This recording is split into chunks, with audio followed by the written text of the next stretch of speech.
시편 78편 70절입니다.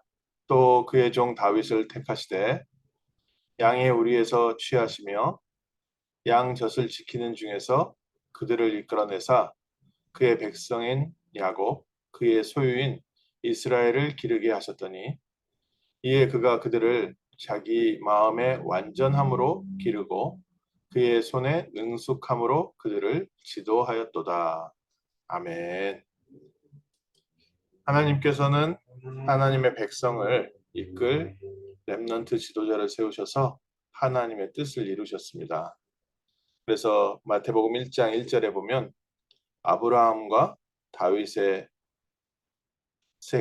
다윗의 후손 예수 그리스도의 계보라. 옛날 성경에는 예수 그리스도의 세계라. 하나님께서 중요한 메시아의 언약을 이어가시는데 아브라함을 부르시고 다윗을 부르셨습니다. 시편 사도행전 13장 22절에 보면 하나님께서 사울을 패하시고 다윗을 세우시면서 내가 이새의 아들 다윗을 만나니 내 마음에 맞는 사람이라 내 뜻을 다 이루리라 하시더라.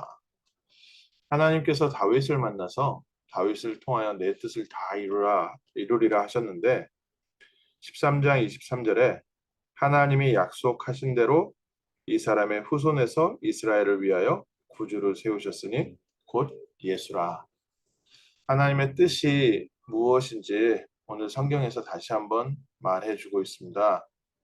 이스라엘 백성을 잘 다스리는 것이 하나님의 뜻인데 이스라엘 백성을 잘 다스리기 위해서는 창세기 3장 15절 언약의 후손 그리스도께서 오셔야 되는 겁니다. 오늘 우리의 삶을 하나님께서는 잘 관리하고 보호해 주시기 원하시는데 우리의 삶이 하나님의 나라를 누리고 하나님의 응답 속으로 하나님의 절대 계획 속으로 인도받으려면 우리에게는 오늘도 그리스도가 필요합니다. 하나님께서 다윗을 세우셔서 이 그리스도의 언약을 붙잡게 하셨고 다윗을 통하여 그 후손으로 그리스도를 보내시며 창세기 3장 15절에 언약을 성취하셨습니다. 오늘 우리 가정을 잘 돌보기 위해서 무엇이 필요합니까? 또 우리가 일하는 현장, 우리에게 맡겨진 현장을 살리기 위해서는 우리가 다윗과 같은 응답을 받으려면 어떻게 해야 됩니까? 제일 중요한 것은요. 그리스도의 언약 붙잡는 겁니다. 왜 이 땅에 그리스도가 필요한지 저희가 좀 알아야겠지요. 많은 사람들이 열심히 살고 성실히 살지만 요즘 참 많은 사고가 터지는데 그 원인 중에 하나가 마음의 병입니다. 이 마음의 병 중에 사람이 불안한 증세를 겪는 사람들이 참 많습니다. 이 마음이 불안하니까 주변에서 조금만 나한테 불편하게 해도 견디질 못하는 겁니다. 그래서 뭐 주변의 모든 사람들 조용하게 만들든지 주변의 모든 사람 말 못하게 만들든지 이런 식으로 이게, 이게 그 사람의 불안함이 주변 사람들까지도 같이 어렵게 합니다. 이 불안함이 어디서 왔나 보면 몇 가지 원인이 좀 있습니다. 일단 뭐 다른 거 다 떠나서 그 부모님이 성격이 또 아니면 부모님의 정서가 불안하면 자녀들이 어렸을 때부터 불안한 환경 가운데서 크고 늘 불안해합니다. 그러니까 그 부모님이 갖고 있는 불안함이 그대로 그 후대에게 태아 때부터 뱃속에서부터 전달돼서 태어나면서부터 그냥 아이가 불안한 상태. 그냥 좀 이런 아기들은 보면은 아기 때 좀 티가 나죠. 이렇게 조금만 자기한테 불편하면 많이 울고. 근데 이제 부모님들은 그것 때문에 더 힘들어하고 더 스트레스 받아 하고. 또 그리고 환경적인 부분도 좀 이유가 있습니다. 환경적으로 전쟁터에서 전쟁통에 아니면 경제적인 이런 어려움 속에 이런 환경이 있다 보니까 어렸을 때 이런 환경에서 크다 보면 늘 마음을 졸이고 삽니다. 그러니까 조금만 일이 있어도 이제 이게 굉장히 사람의 마음이 불안한 거죠. 그리고 또 사건들도 있습니다. 부모로부터 폭행을 당하든지 또 어렸을 때 친구들한테 왕따를 당하든지, 아니면 동네에서 정말 안 좋은 사고를 당하든지, 아니면 주변에서 교통사고 크게 일어나는 어떤 그런 모습을 보든지, 이런 사고들 때문에 사람이 어렸을 때 갖게 된 이 불안함이 평생 가는 겁니다. 이런 여러 가지 문제들이 있는데, 이 모든 문제에 더 근본 문제가 있습니다. 이 불안함은 어디서 오냐면은, 원래 인간은 하나님의 형상대로 창조돼서 하나님과 함께 살아야 하는데, 하나님을 떠난 영적 상태에서 살기 때문에 이 사람의 불안함은 사건과 또 어떤 환경과 또 부모에 대한 유전적인 연인과 또 환경적인 원인을 떠나서 모든 인간이 불안한 상태에서 살고 있습니다. 그 결과 정도의 차이가 있지, 모든 사람이 미래에 대한 불안함에 잡혀 있습니다. 그래서 돈을 벌기도 하고 자녀들한테 공부하라고 그렇게 닥달하는 이유가, 공부 1등 시키려는 부모의 목적이 아니지요. 부모의 목적이 뭡니까? 무언가 불안한 미래에 얘가 성공했으면 좋겠다. 성공이 무슨 성공이냐? 어쨌든 돈 좀 제대로 벌고 사람답게 사랑구실하면서 살면 좋겠다. 이제 부모님의 불안함이 그대로 자녀들한테 전달이 돼서 자녀들도 그 스트레스 속에 사는 거고, 사회 문화가 많이 발달되다 보니까 저희가 공부를 기본적으로 해야 될 게 얼마나 많습니까? 이 사회에서 사회를 이끌어 나갈 수 있는, 아니면 사회에서 리더도 아니라 사회에서 적응해 나가려면 기본적으로 사람이 알아야 될 내용이 어마어마하게 많습니다. 뭐 쉽게 말해서 요즘 TV 프로에 그리스 로마 신화 이렇게 얘기해 주는 프로가 있더라고요. 참, 야, 그 얘기 참 말 잘한다, 저 사람. 하여간 얘기를 얼마나 재밌게 하는지, 하여간 꼭 영화 보는 것처럼 그렇게 얘기를 해줘요. 근데 그거 듣다가 참, 요즘 세상 알아야 될 거 참 많다. 그리스 로마에서 일어났던 그 옛날의 신화, 그 소설들, 그거 얘기해 주는 것도 TV에서 해주고, 사람들 그거 알고 거기 나오는 교수, 또 미술 그리는 사람, 또 그거에 대한 배경 설명해주고. 야, 참 복잡한 세상 산다. 얼마나 알아야 될 것도 많고, 그런 거 모르면 또 무식하다는 소리 들어요. 이러니 사람들이 이 마음의 불편함이 늘 있는 겁니다. 그런데 이 배후에 사단이 역사하고 있습니다. 이 불안함을 틈타서 사단이 역사를 해버리면 이 불안함이 발전돼서 진짜 심각한 마음의 병도 되고, 또 생각의 병을 가져와서 정신문제 갖고 옵니다.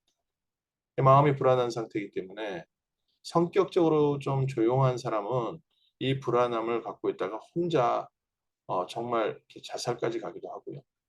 이 불안함이 주변 사람들을 원망으로 이렇게 바뀌기 시작하면, 나를 이렇게 힘들게 만드는 불특정 다수에 대해서 나는 이거를 원수를 갚아야 된다 하다가 어마어마한 총기 사고들을 터뜨립니다. 요즘 일어나는 총기 사고는 뭐 갱단에 의한 총기 사고나 보복 살인보다 더 많은 게, 이런 마음의 병 걸린 사람들이 그 어렸을 때부터 이 문제가 어디서 왔는지 모르고, 문제는 창세기 3장에서 왔는데 이게 누군가 나를 괴롭히고, 이제 나중에는 정신분열까지 오는 거죠. 누군가 나를 감시하고 있다. 이 불안함이 계속 크다 보니까, 내가 나를 지금도 감시하면서 나를 괴롭히는 사람이 있다. 내가 니들의 정체를 안다. 그러면서 그 사람들을 공격하겠다고 해서 엉뚱하게 극장에서 총 쏘고 슈퍼마켓에서 총 쏘고, 이 사람들이 뭐 완전히 정신이 제정신을 잃어버린 상태가 아니거든요. 마음의 병, 생각의 병이 있다고 해도.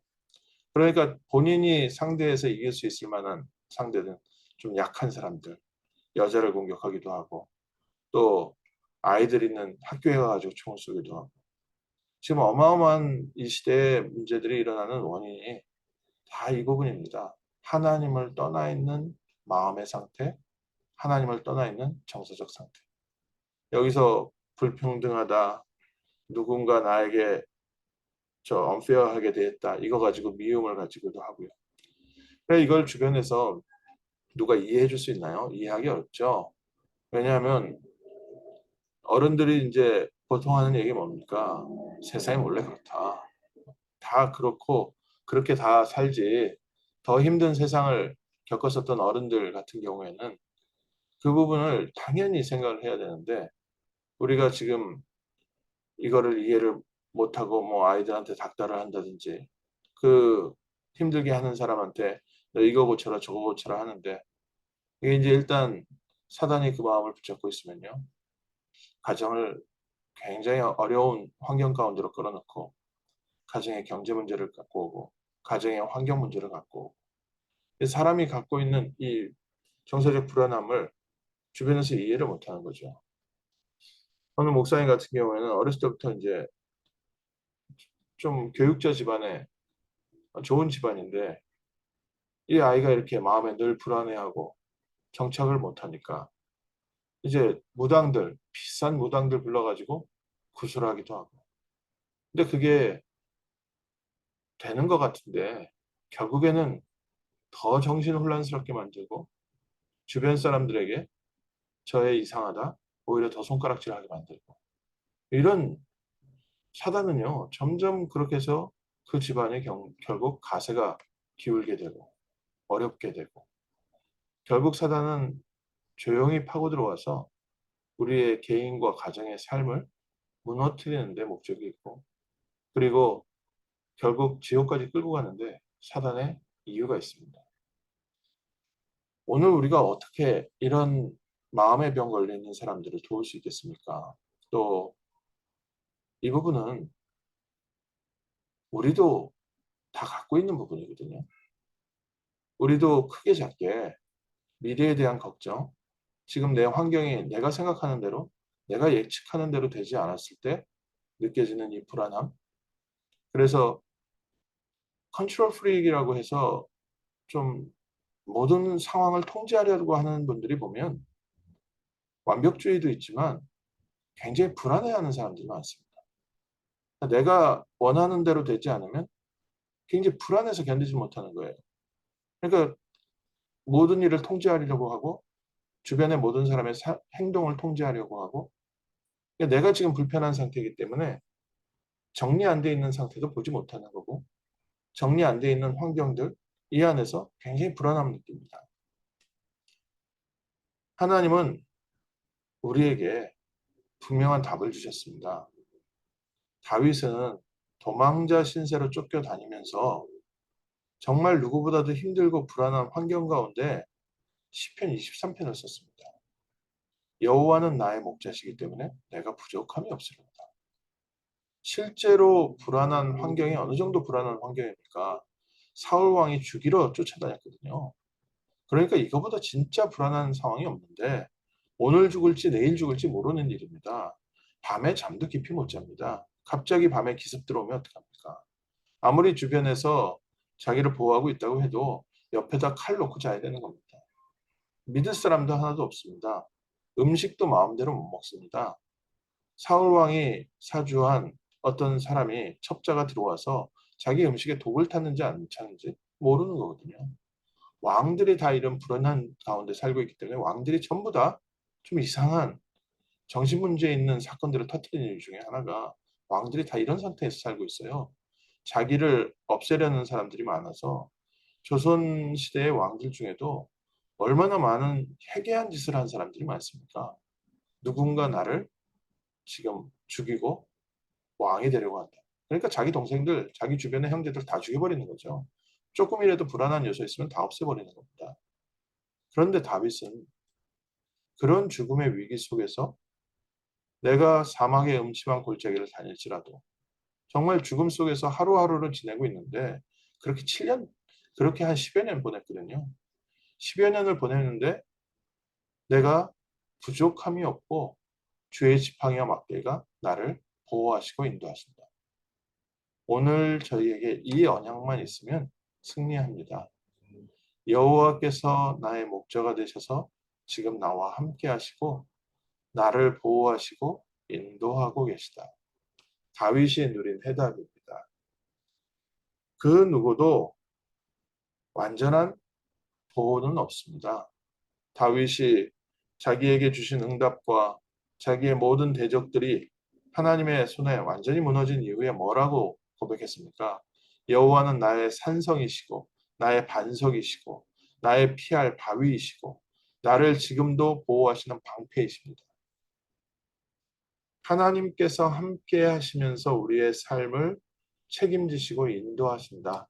임마누엘. 그리스도께서 왜 이 땅에 오셔야 됩니까?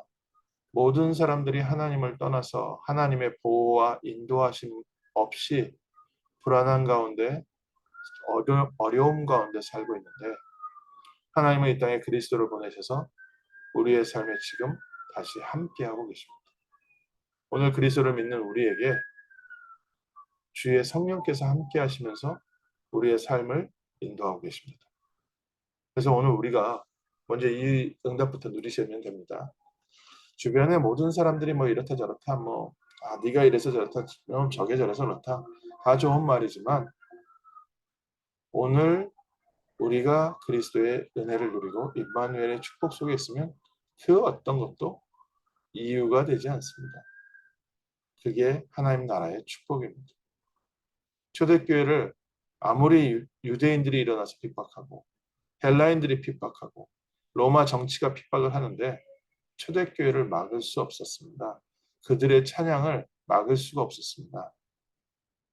여호와께서 나와 함께 하시기 때문에 내가 부족함이 없으리로다. 오늘 그리스도 안에서 다시 한번 이 언약 붙잡고요.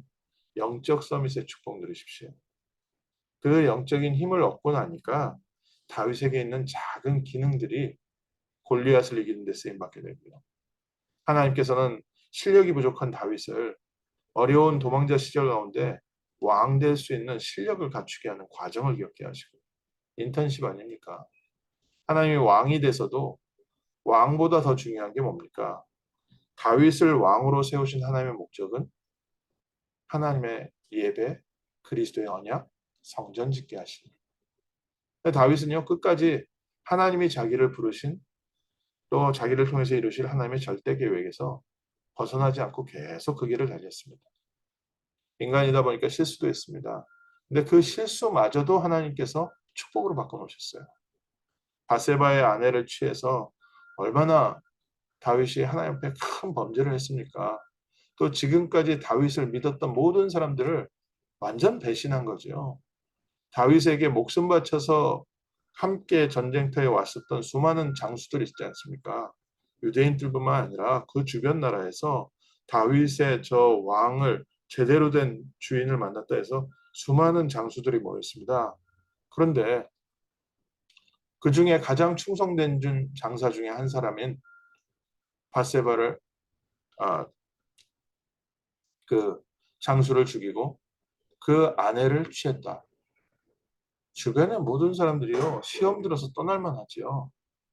정말 아무리 나쁜 왕이라도 야, 저 정도 왕 되면은 저 큰 문제 있는 왕이다 할 만한 큰 실수를 저질렀는데도 불구하고 우리아의 아내 바세바를 통해서 하나님은 솔로몬이 태어나게 하셨어요. 하나님이 우리의 삶을 보호하시고 인도하십니다. 하나님이 우리의 삶에 함께하고 계십니다. 때로는 우리의 실수마저도 이 언약의 방향 속에 있을 때는 하나님이 합력하여 선을 이루게 하십니다. 우리가 그래서 아무나 내 원하는 대로 해도 된다는 뜻입니까? 그 말이 아니지요. 우리의 삶에 그리스도께서 함께 하셔서 우리의 연약함마저도 하나님께서 영광으로 바꾸십니다. 하나님 오늘 우리가 먼저 임마누엘 누리게 하옵소서. 그리스도께서 우리와 함께 하시고 우리의 삶에 역사하시고 우리를 인도하셔서 우리의 모든 삶을 통하여 사도행전 1장 8절 땅끝까지 그리스도의 복음이 증거되는 이 일에 우리가 증인으로 쓰임받게 하시고 하나님 이 시대에 세계복음화의 언약이 이루어지는 복된 가정 되게 하시고 교회 되게 하시고 이 일에 우리의 삶이 우리의 가정이 우리의 가문이 쓰임받게 하옵소서. 임마누엘의 축복 누리는 복된 한 주간 될 줄 믿습니다. 기도하겠습니다. 하나님 감사합니다. 하나님께서 저희에게 이렇게 귀한 날 허락하셔서 먼저 그리스도께서 우리와 함께 하시고 우리의 삶에 인도하시고 보호하심을 확인할 수 있게 하심을 감사합니다. 다윗이 성전의 언약을 붙잡고 그리스도의 언약을 회복하고 예배를 회복했던 것처럼 오늘 저희가 세계복음화의 방향 속에서 그리스도를 바라보는 시간, 바른 예배를 회복하며 그리스도의 빛을 누리는 증인 되게 하시고 하나님, 이 미국과 전 세계 역사는 모든 흑암과 저주의 실패의 세력이 무너지게 하시고 우리 자녀들, 우리 가정에 있는 모든 불안함을 통해서 역사하는 창세기 3장의 사단의 권세가 무너지게 하시며 하나님이 함께 하시는 평안과 하나님이 함께 하시는 행복을 누리는 복된 증인들 되게 하옵소서. 주 예수 그리스도의 이름으로 기도드립니다. 아멘. 감사합니다.